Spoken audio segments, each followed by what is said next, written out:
मतलब आप ये कहना चाह रहे हैं कि हमने जो पेमेंट दिया वो खाली वेबसाइट पे वो पेमेंट ना चला जाए, उसके बदले में कुछ ऐसा मिले जिसकी वर्थ कम से कम हमें मिले।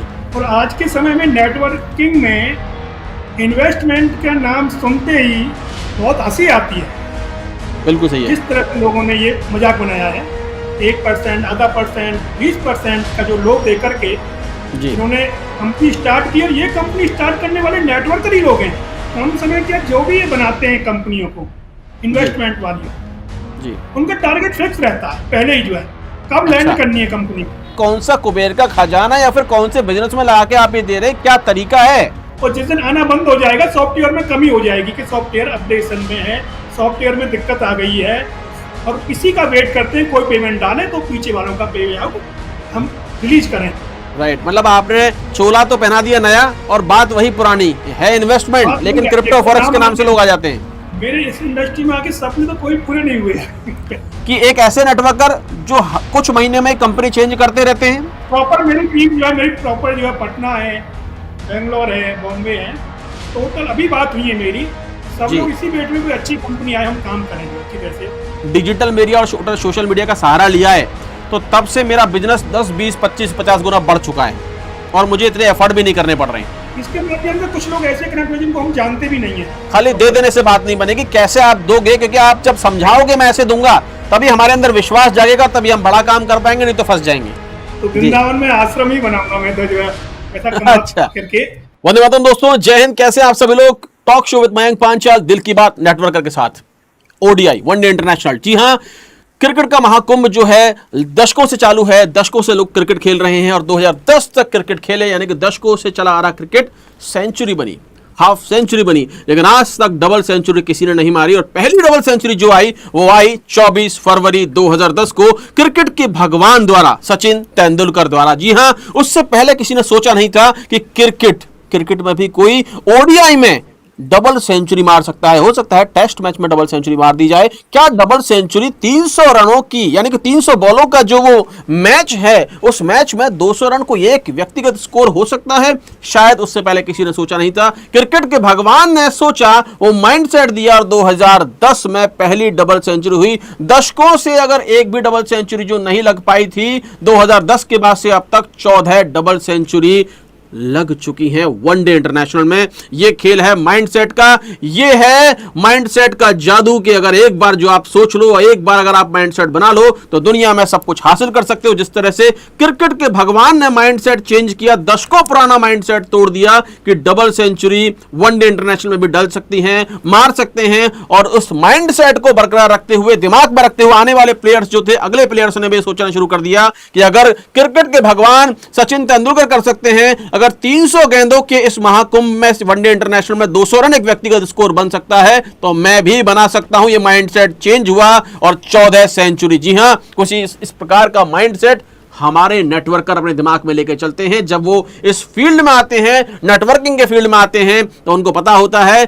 कि उनका माइंडसेट बन चुका होता है कि मैं सब कुछ हासिल अब कर सकता हूं। जी हां, मैं सब कुछ प्राप्त कर सकता हूं। वो माइंडसेट उनका बदल जाता है, इतनी एजुकेशन उनको दी जाती है, इतने स्किल्स उनके अंदर भर दिए जाते हैं, इतना वो ललायत हो जाते हैं अपने ड्रीम्स को पूरा करने के लिए, क्योंकि उनका माइंडसेट, क्योंकि उनसे पहले भी कई नेटवर्कर इसी माइंडसेट के बदलने से अपने हर सपने को पूरा कर चुके हैं। क्या गाड़ी है, क्या आपके बंगले हैं, सब कुछ प्राप्त कर चुके हैं। तो यही माइंडसेट बरकरार रहता है आने वाले नेटवर्करों के साथ में, और वो अपने हर सपने को पूरा कर पाते हैं। और इसी तरह के नेटवर्कर की बात, दिल की बात नेटवर्कर के साथ chat show with Mayank Panchal में हम ऐसे ही नेटवर्कर को संगे बात करते हैं जो अपने नेटवर्किंग के सफर के बारे में बताते हैं, अनुभव के बारे में बताते हैं, उतार चढ़ाव के बारे में बताते हैं क्या उनकी खोज चल रही है, क्या उन्होंने प्राप्त किया, क्या उन्होंने खोया, क्या उन्होंने पाया। और आज हमारे बीच हैं ब्रज क्षेत्र से, जी हां, मथुरा नगरी से राजेंद्र प्रसाद शर्मा जी। ब्रज क्षेत्र, जी हां, एक ऐसा क्षेत्र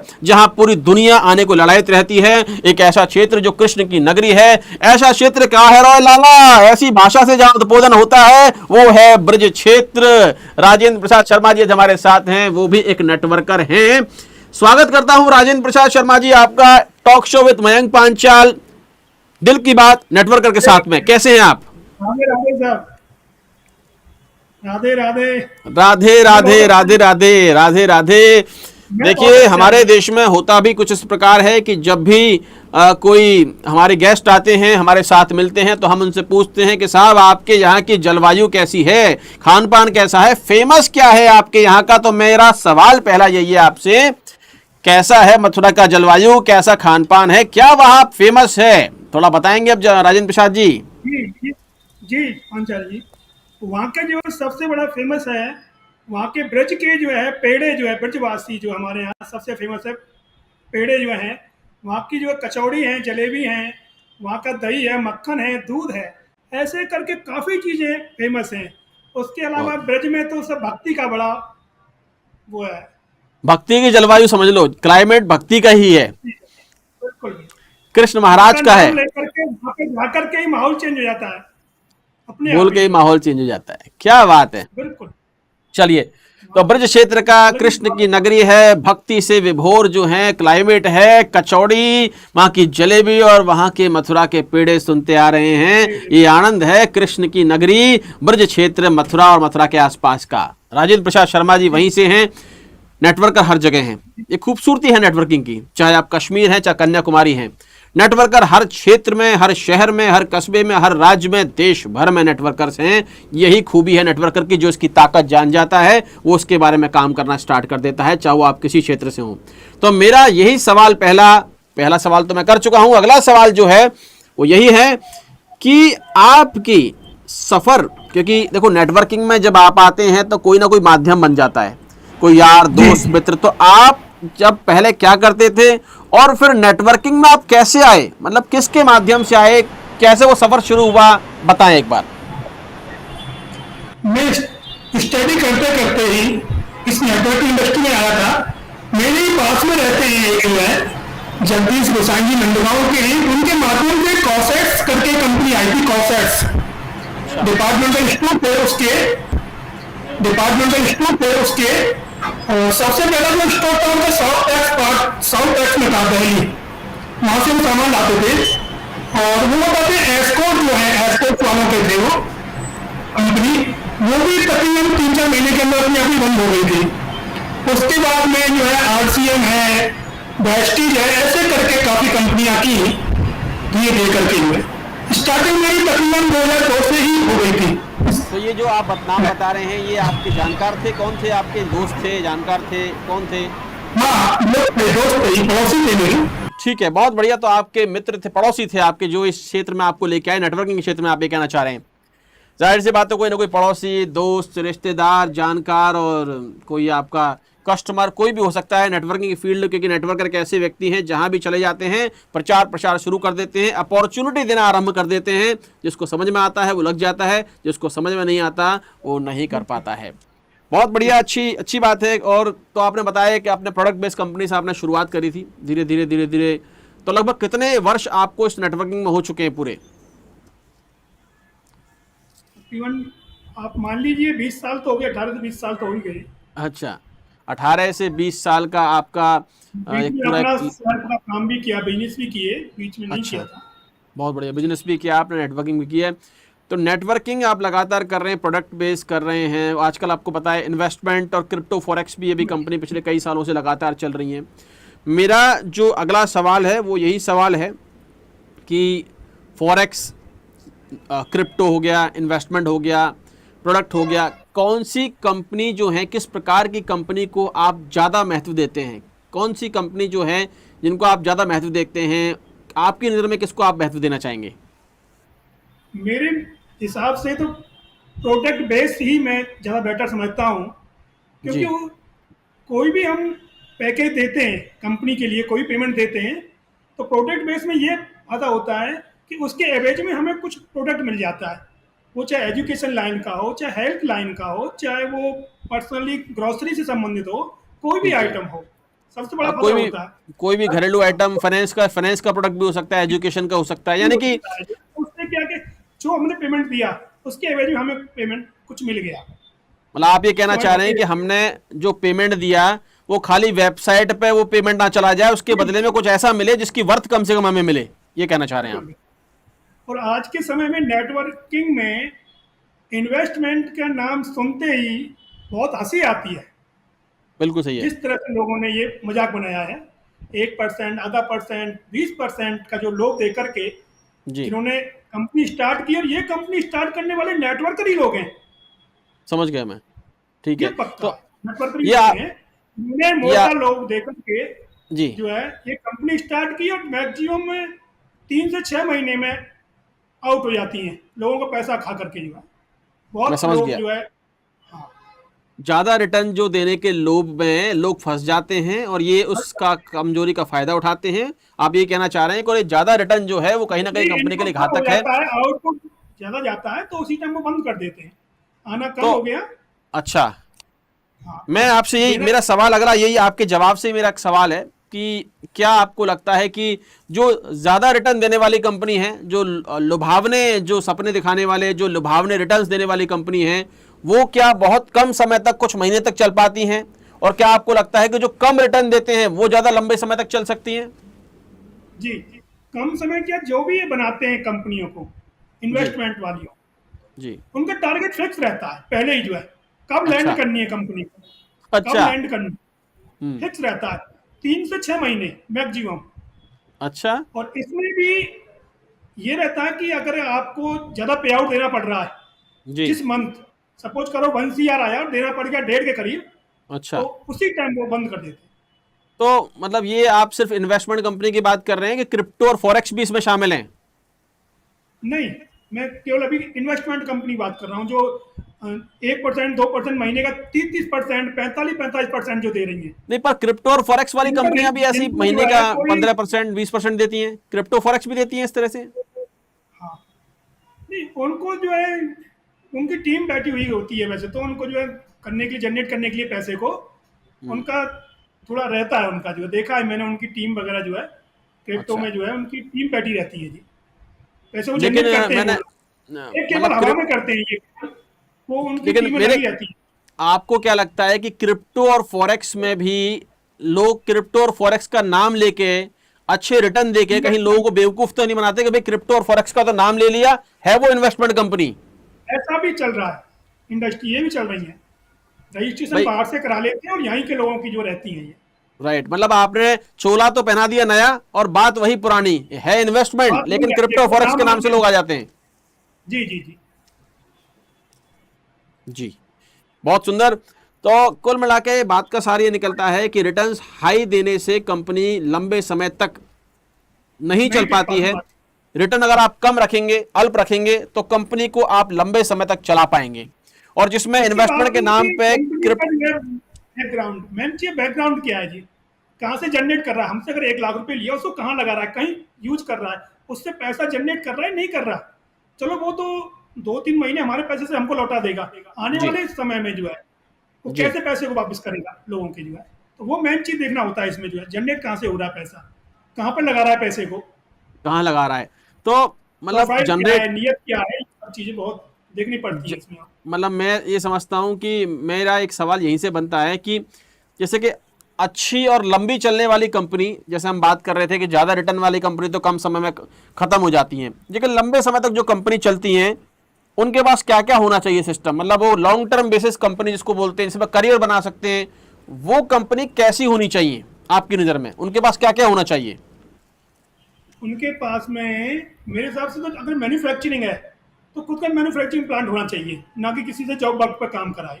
ठीक है। खुद का जो आउटपुट होना चाहिए पूरा, जो है प्रॉपर, जो अपनी बिल्डिंग खुद की जो है होनी चाहिए प्रॉपर, जी, जो है जो एमडी है या सीएमडी है, उनका बैकग्राउंड क्या है, वो पीछे जी, क्या किया उन्होंने, जो है कभी जी, उन्होंने कोई ऐसा काम तो नहीं किया जिससे कि बाद में हमको दिक्कत आ जाए या हमारी टीम को दिक्कत आए या हम पर कोई लाइबिलिटी हो जाए भविष्य में, इस तरह का ओके। तो कोई ना हो जो है। तो इस हिसाब से जो है पूरी प्रोफाइल चेक करके ही आदमी को काम करना चाहिए। जैसे आपने क्रिप्टो और फॉरेक्स कंपनी में जो लोग रिटर्न देने का वादा करते हैं, और आपने थोड़ी देर पहले कहा था कि कंपनी के पास कम से कम रेवेन्यू स्ट्रक्चर तो होना चाहिए कि वो पैसा हमें रिटर्न कहां से दे रहा है।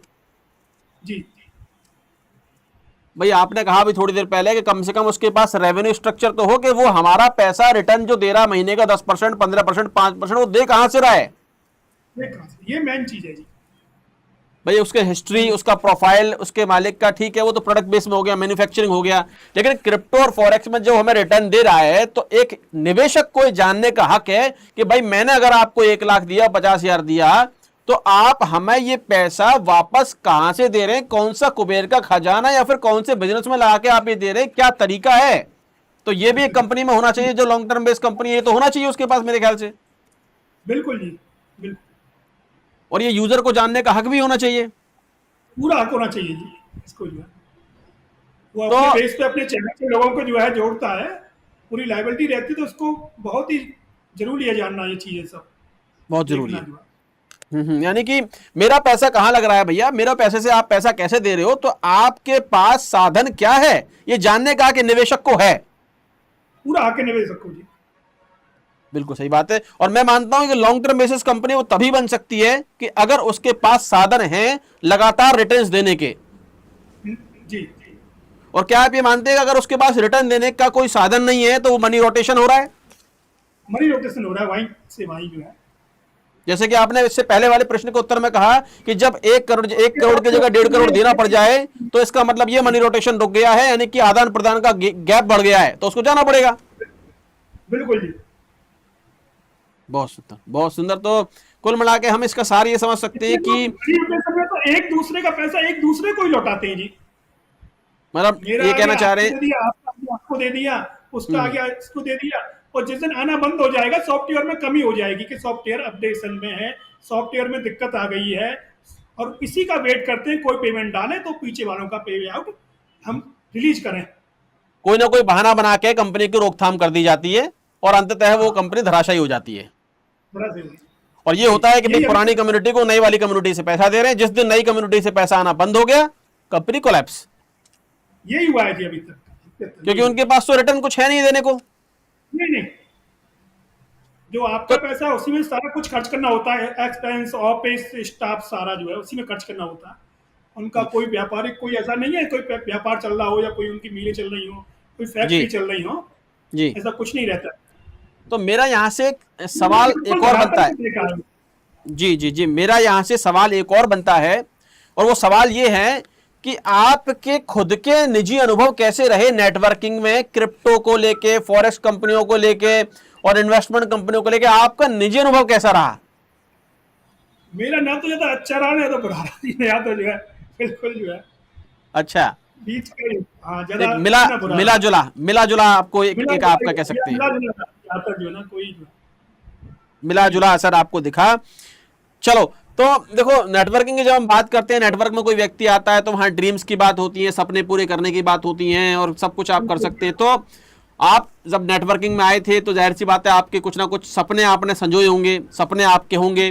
तो मैं जानना चाह रहा हूं कौन से सपने आपके ऐसे थे जो आपने संजोए, और कौन कौन से सपने अपने पूरे हो गए और कौन से सपने अभी बचे। मेरे इस इंडस्ट्री में आके सपने तो कोई पूरे नहीं हुए। अच्छा, अभी सपने पूरे नहीं हुए, होना बाकी है। होना बाकी है अभी। कोई मेरे को जो है अच्छी कंपनी की जो है करने के लिए मैं पूरा प्रॉपर तैयार हूँ, जो है मेरी टीम तैयार है। सभी लोगों ने जो है जितने भी नेटवर्कर हैं, अच्छे नेटवर्कर सारे प्रोडक्ट बेस से ही निकले हुए हैं। अच्छा, लेकिन हालांकि किसी ये मेरा कारणवश जो है ये आपने सवाल, कंपनियों में जाते थे। राजेंद्र जी, आपने सवाल का जवाब मुझे पहले दे दिया। मेरा ये मेरा ऑलरेडी सवाल था, लेकिन आपने इसका जवाब पहले दे दिया। मेरा एक सवाल ये था कि अच्छी या लॉन्ग टर्म बेसिस कंपनी और करियर बेस्ड कंपनी, इसकी आप अभी खोज कर रहे हैं या समाप्त हो चुकी है। तो आपने जवाब दे दिया कि आप खोज कर रहे हैं ऐसी कंपनियों की। जी जी जी। मतलब आपके कुछ टीम के जो साथ प्रॉपर मेरी टीम जो है, मेरी प्रॉपर जो है पटना है, बेंगलोर है, बॉम्बे है, टोटल अभी बात हुई है मेरी। सब जी, लोग इसी वेट में कोई अच्छी कंपनी आए हम काम करें जो अच्छी तरह से, और सभी के पास जो है ऑलरेडी जो है इन्वेस्टमेंट करके तो अपना एक फेस जो है उन्होंने खराब किया है।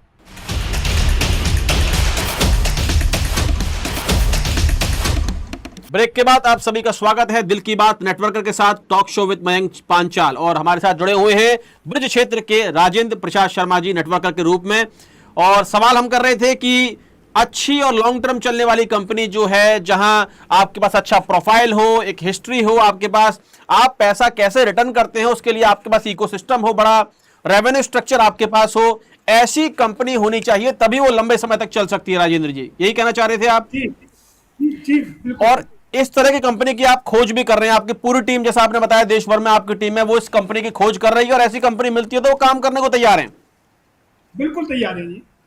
अच्छा, मेरा एक सवाल यहीं से बनता है, बहुत बहुत एक मजेदार सवाल है, और मैं जानना चाहूंगा कि आप अपने आप को किस तरह के नेटवर्कर के रूप में देखना चाहते हैं। 3 ऑप्शन मैं आपको दे रहा हूं, किस तरह के नेटवर्कर के रूप में आप अपने आप को देखते हैं। पहला, कि एक ऐसे नेटवर्कर जो कुछ महीने में कंपनी चेंज करते रहते हैं, पहला। दूसरा, जी कि एक ऐसे नेटवर्कर जो अच्छा काम तो करना चाहते हैं, परंतु क्या करें, कंपनी अच्छी मिलती नहीं है, और घर का मीटर चालू है तो तुरंत दूसरी कंपनी को हमें पकड़ना पड़ता है या फिर उसमें काम करना पड़ता है। ये दूसरा है। जी तीसरा, कि साहब अब मैं बहुत परेशान हो चुका हूं, अब मैं कोई काम नहीं करूंगा जब तक कि लॉन्ग टर्म बेसिस कंपनी और करियर बनाने वाली कंपनी मुझे नहीं मिल जाती, और मैं अपना प्रतिष्ठा, पैसा, टाइम, एनर्जी कोई दांव पे नहीं लगाऊंगा। तीसरा ऑप्शन जी मेरे लिए बेटर है। मतलब आप थोड़ा समय का इंतजार करना चाहेंगे, बेफिजूल की कंपनी में काम करने से अच्छा थोड़ा रुका जाए रुका जाए। और अच्छी कंपनी का इंतजार किया जाए, ताकि उस अपनी प्रतिष्ठा, पैसा, टाइम, एनर्जी वेस्ट ना हो। मिस ना हो। ये तीसरे ऑप्शन पे आप जाना चाहेंगे, अपने आप को उस नेटवर्कर के रूप में देखते हैं आप। जी बहुत सुंदर। चलिए, तो राजेंद्र जी, क्या आप मानते हैं, क्योंकि जैसे हम परंपरागत तौर तरीके से नेटवर्कर काम करता है, यानी कि वो जाता है लोगों के पास, पेपर में प्लान देता है, उनको समझाता है, परंपरागत तौर तरीका और आज का तरीका डिजिटल मीडिया और सोशल मीडिया का, जहां अगर आपको बोले कि 500 लोगों से कश्मीर से कन्याकुमारी देश भर में मिलना है तो शायद 1 साल लग जाएगा, लेकिन आप डिजिटल मीडिया, सोशल मीडिया के सपोर्ट से 1 घंटे में 500 लोगों से जूम पे बात कर सकते हैं। और अगर आप अपनी बातें हजारों लोगों तक पहुंचाना चाहते हैं तो एक यूट्यूब का वीडियो बनाकर 10,000, 20,000, 50,000 लोगों तक पहुंचा सकते हैं। तो मेरा सवाल यह है कि क्या परंपरागत तौर तरीके के मुकाबले डिजिटल मीडिया और सोशल मीडिया से फास्ट रिजल्ट आता है और बड़ा बिजनेस होता है, ये आप मानते हैं? जी, डिजिटल मीडिया और सोशल मीडिया से ही हम लोगों से कनेक्ट हो सकते हैं जी। एक जूम मीटिंग के माध्यम से हम कहीं पे ही बैठे हुए कहीं से भी कनेक्ट कर सकते हैं लोगों को जो है, और अपनी बातें मन की रख सकते हैं सामने वाले को जो है। करना ना करना वो अलग बात है जी लेकिन हम अपने प्लान, अपने प्रोफाइल, अपनी कंपनी, अपने प्रोडक्ट, अपने लोगों की जो है प्रोफेशनल हर चीज हमको मतलब समझा सकते हैं। और एक यूट्यूब। साथ हम कितने लोगों को कनेक्ट कर सकते हैं जूम मीटिंग के माध्यम से जो है हम। जी, ये एक फास्ट जो है नेटवर्किंग का एक बहुत अच्छा स्रोत है, बहुत अच्छे शुरू होते हैं, इनकम का भी और बिल्कुल लोगों से जुड़ने का भी। फास्ट तरीका है। फास्ट तरीके से जैसे लोग हमारे संग जुड़ेंगे, कनेक्ट होंगे, तो बिजनेस भी बड़ा आएगा ही। मजा आ रहा है। बहुत बढ़िया, जाहिर सी बात है, मैंने भी अपने नेटवर्किंग की शुरुआत तो मैंने ऑफलाइन से करी थी, लेकिन जब से मैंने डिजिटल मीडिया और सोशल मीडिया का सहारा लिया है तो तब से मेरा बिजनेस 10, 20, 25, 50 गुना बढ़ चुका है, और मुझे इतने एफर्ट भी नहीं करने पड़ रहे हैं। और इसके माध्यम से कुछ लोग ऐसे कनेक्ट हुए जिनको हम जानते भी नहीं है। नहीं जानते, राइट। फेसबुक के माध्यम से प्लान को देख करके काफी लोग जी ऐसे कनेक्ट हो जाते हैं जो उनको हम जानते भी नहीं है जी जी। प्लस कुल पॉइंट। कुल मिला के डिजिटल मीडिया, सोशल मीडिया ने हमें गति दी है और बिजनेस को बड़ा बनाने में हमारी सहायता लगातार वो कर रहा है। अगर आपको ये सब कुछ आता है तो आप तेज गति के संग में बड़ा बिजनेस क्रिएट कर सकते हैं, इसमें कोई दो राय नहीं है। कोई दो नहीं। बहुत बढ़िया। अब मैं आपसे पूछना चाहूंगा, देखिए बहुत सारे लोग क्या है नेटवर्किंग में आते हैं, बहुत सारे नए युवा नेटवर्किंग में आते हैं, कभी कभी लोभ को देख के भी आते हैं, रिटर्न अच्छा मिल रहा है, बड़ा काम हो जाएगा, जिंदगी बदल जाएगी, रातों रात करोड़पति बन जाएंगे।